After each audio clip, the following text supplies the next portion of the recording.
সম্মানিত বিশেষ অতিথিবৃন্দ, সম্মানিত ভাই সব, আসসালামু আলাইকুম ওয়া রাহমাতুল্লাহি ওয়া বারাকাতুহু। সংগ্রামী ভাই সব, এই চিটাগং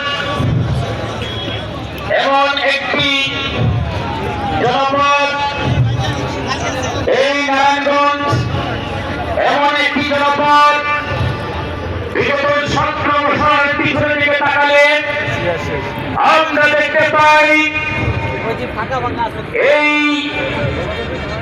আওয়ামী শাসনের বিরুদ্ধে যারা ভূমিকা রেখেছিলেন সেই জামাত ইসলামী